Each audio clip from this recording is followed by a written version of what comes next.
Hey, what's going on, my beautiful people?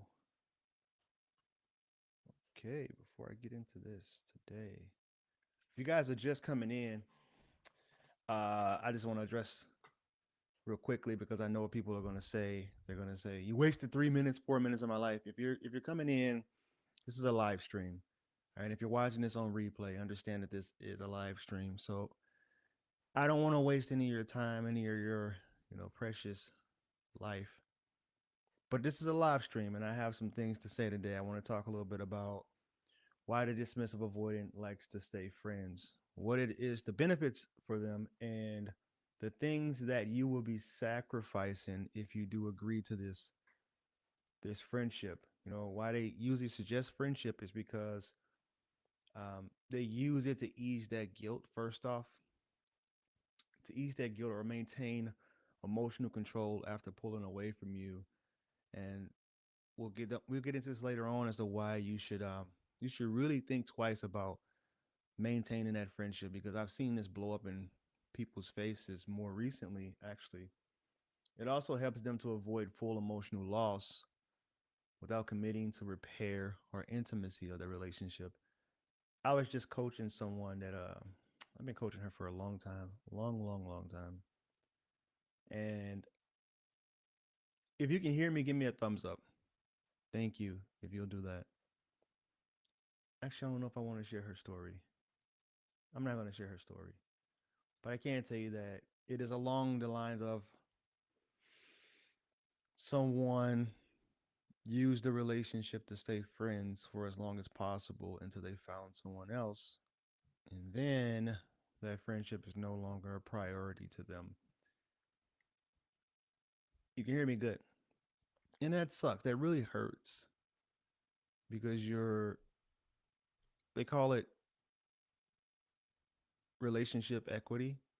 You think that you're investing in someone and that you're going to get some type of return on your investment in that person. And what ends up happening is the other person runs off and get all of the benefits of what you essentially built. The time and the effort and the communication skills that they mirrored from you has been given to someone else. So be careful about staying friends. And I'm gonna get to the last thing I talk about, which is the only condition that you should take that friendship or conditions. It's not about closeness to them. It's all about emotional management, right? So what this means for you, if you decide to stay friends with them and barring you are strong enough to go through that, what does it mean for you? If you're an anxious person or you're healing, essentially staying friends, what it does, uh, it keeps you emotionally hooked to that person, right?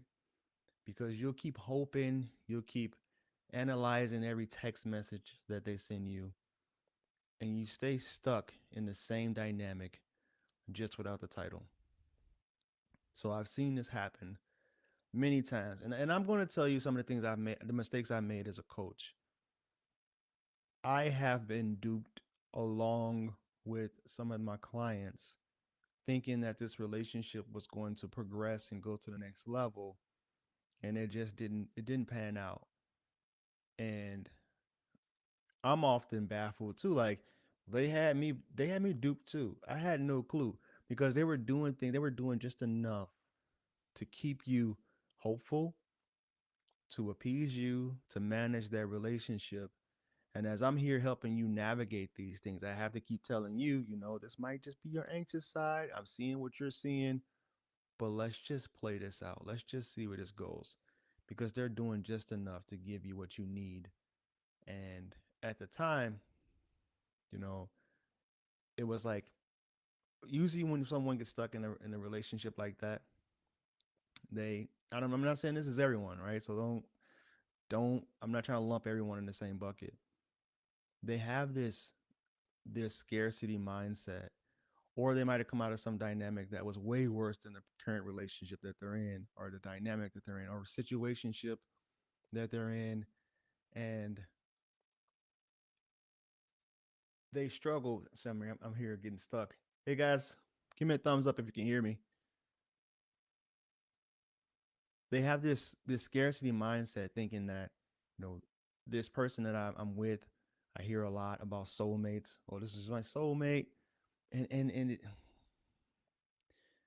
it keeps you in a dynamic where you don't truly see your value and your worth, or you get captivated by their stories. I just saw someone comment on one of my shorts and was saying that I really cared about this person because this person has a pretty tragic story, and I bought into the story hook, line, and sinker. But what ends up happening is you end up in this relationship limbo. And next thing you know, 3, 4 years down the line, you're like, what am I doing? I've been in this off and on dynamic. I've never met the family. Um, I've pretty much had to walk on eggshells as far as what I need and what I wanted in this relationship. And here I am, still stuck in this friend zone. Because I've seen people do that and they end up baffled when a person goes off and gets in a whole full blown relationship with the next person. It makes you wonder, like, what was I? Like, is it just me you didn't want to be in a relationship with? Or is it, because I feel like I'm lied to because you completely committed to this next person.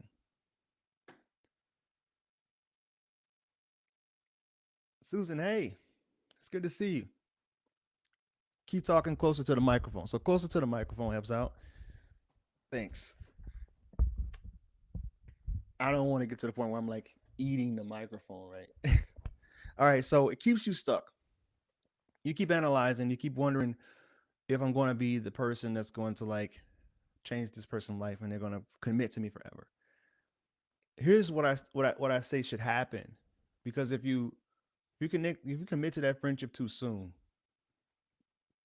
it keeps you from being able to detach. And detaching is the building blocks for healing, right? It is the foundation for healing. If you stay connected to this and you're in this relationship limbo and you're wondering, all right, when am I going to get the next text? When are we going to hang out again together? This person is responding. I see them turning more into a pen pal and you're talking to each other over text, but they can never commit to a date. When I see this working out well, it's friendship. Let's say that you guys were dating. I coached a lady. She was in her like 50s. She was in her early 50s, and she showed up really anxious with this guy that we both knew clearly was someone that was more on the avoidant side.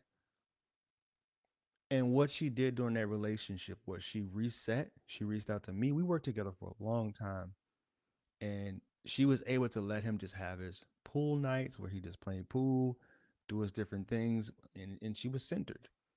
And what happened was she ended up reattracting him because she just, you know, got herself under control when it comes to her to dysregulation of her nervous system.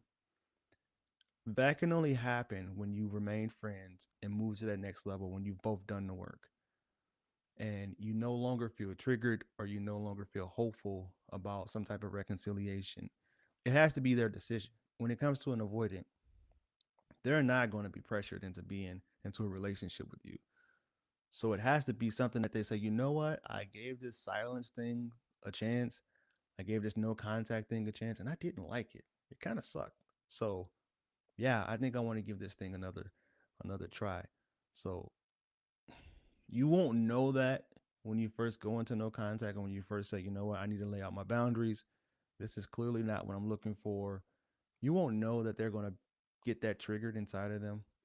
So that's what, like I said, one of those situations where I was kind of duped too because the person was showing up. They were going to therapy. They were doing a bunch of different things with that person actually, and they ended up not wanting it anyway. Another condition that I see where it works is when the person has respect for you. You know, um, like true respect. There's a saying that goes, um, I thought it was what I heard was if a woman doesn't love you, she can't respect you. But I took the gender off of that. Like if a person doesn't respect you, they can't love you. And when an avoidant in particular respects you, they want to do things to make that relationship work. I've seen avoidants try to remain friends because they had deep respect for the person that they were seeing. The person hadn't triggered them. They were respectful to them. They were nurturing. They were kind. They were good communicators to the avoidant, and they wanted to stay friends with them. Now, this was a particular scenario here where the person definitely wanted to stay friends because they knew they were making a mistake.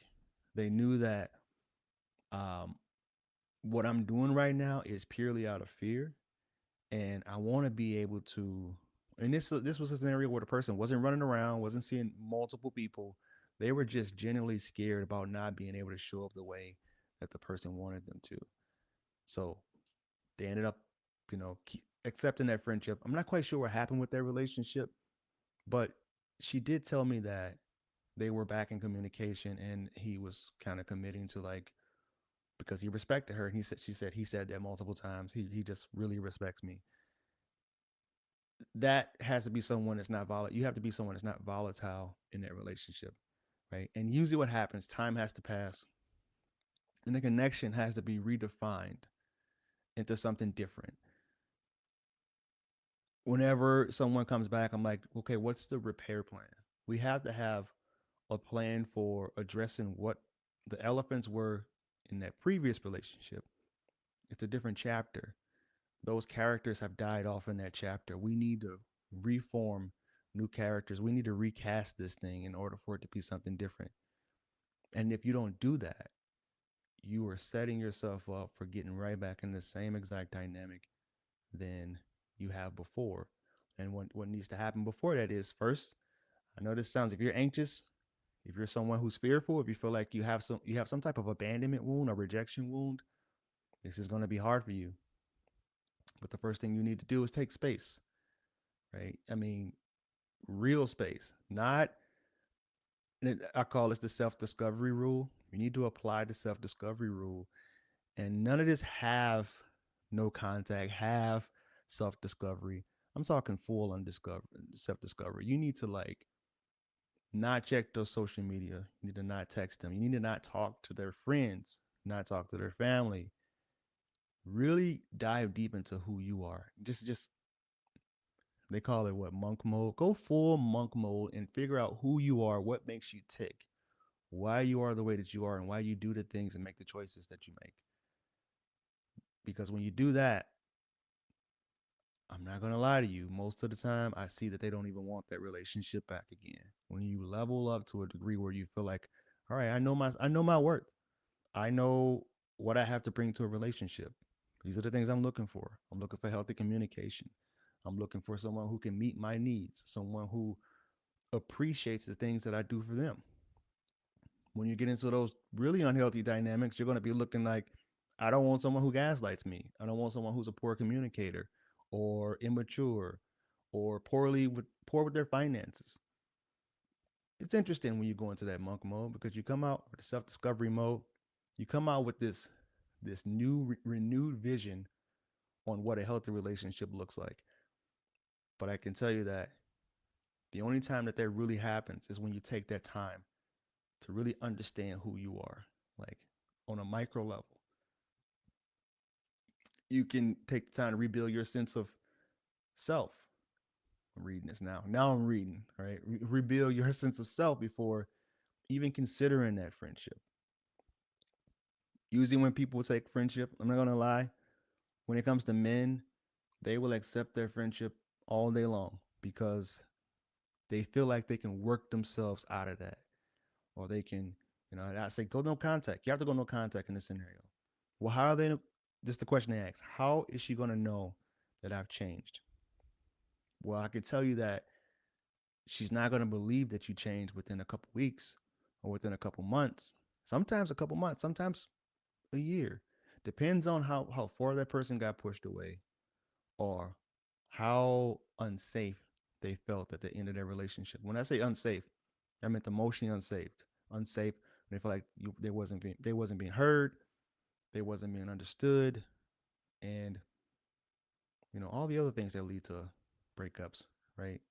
You have to like show them that that old character of yours has died off. And if friendship is naturally meant to happen, it will happen. You know, I was listening to the radio this morning and they was saying that this lady, um, she had a guy that she dated 11 years ago. She's married now, and she was married for 11 years. And she went to brunch with this guy and didn't tell her husband. And I think this is someone where she said they had a nasty breakup and they just weren't friends. And I'm like, okay, first off, this is a whole new ball of wax here. I don't even want to dive down the whole micro cheating that's going on here. But that scenario makes me think about, what are the conditions that we accept friendship after a breakup? If you've both gotten to the point where you're like, you know what, this just isn't working out. This is just it just run its course. And I think friendship can be healthier because you've redefined that friendship. You've redefined that relationship. But if it's something that ended on sour notes, someone just going off and meeting someone else right away, that's probably not a friendship that you want because first off, your heart's still in it, and the other person was probably rebounding simply to probably get over you. Right? That's just all right. Sorry, I'm presuming from being presumptuous there. What's up, guys? I got answers for you if you are in the chat. Closer to the mic works. I've been in this dynamic for 4 years. You're talking about me. Ooh, it's it's what's the saying? The frog in the boiling pot analogy. It's kind of like that, where you sign this covert contract and you didn't realize you were signing it. I know that you shouldn't talk about commitment right away. I tell people don't talk about commitment within the first month or two. You don't really know the person. You don't even know what you're signing up for, who you're committing to. So it's good to like see them in different seasons of their life, to see how they navigate different conflicts or navigate even the good times in their life. So it's good to just, say, all right, we're not putting a label on this. We're just going to figure out where this goes. But after a while, I don't know what I just did here. After a while, it needs to be defined because there needs to be certain expectations. I believe, expectations are premeditated resentments. But when it comes to a relationship, there's standards. Erase that expectation. There's standards that you have. There are certain ways that person has to show up in order you to feel like, all right, I'm appreciated. I'm in an actual committed relationship. So yeah, we need to have certain things laid out so we're on the same page. What's up, guys? All right, I'm gonna answer some comments here and then I'm gonna end this live session. If you guys are watching, I talk a little bit about, what are the conditions? If you guys are coming in late, what are the conditions that you should accept friendship? Some of the issues that might come up if you decide to accept their friendship, and then really ask yourself, what is it that you truly want? Because if you're simply doing this, meaning if you're accepting friendship because you feel you're going to work to the next level, there has to be a time limit on that first off. And honestly, you should be seeing other people. I'm going to get probably in trouble for saying that, but if you're not committed, you should be seeing other people or talking to other people at least. You shouldn't be putting your eggs all in one basket because you don't really know if this is going to pan out. I've worked with people who said, I just simply can't do that. And I'm like, well, is it for religious reasons or what's? No, I'm not really religious. It's just I can't spread my attention out to multiple people. And I get it, but the person was pushing 50 and she had these series of monogamous serial monogamy type relationships. And there were people who were better options for her that came along, which we talked about. She told me about her history. And she ended up nexting them because she was stuck with someone that kind of had her in this relationship limbo, in this let's be friends mode. But hindsight's 2020. What males what males is hard for me to leave is they're so sweet to me and they're helpful and they say that they care for me soon. All right, I'm trying to help people out because these comments help. They really do. It helped because there are people who are in your shoes and you don't even realize it. I have my number up here. If you guys want to text, because I know certain people don't want to use their channel or their handle to comment, and I don't want to post it on here. So, okay, what makes it hard for me to leave? Any other reasons it would be okay to stay friends? Um, I would say it'll be okay to stay friends if you guys were friends before. You know, I believe that there are a lot of relationships that turn romantic when they never should have in the first place. And those are the relationships that you really grieve because you actually just missed the friend that you had before that relationship. So if they offer friendship in those relationships, I would take it because it's like, all right, that would be one of those scenarios where you say we don't hate each other. We tried this relationship thing, which we probably shouldn't have, but I just miss like our friendship before the relationship. Have you ever seen relationships where people are married and then they get divorced and then they end up better friends than they were before they got married or while they were married?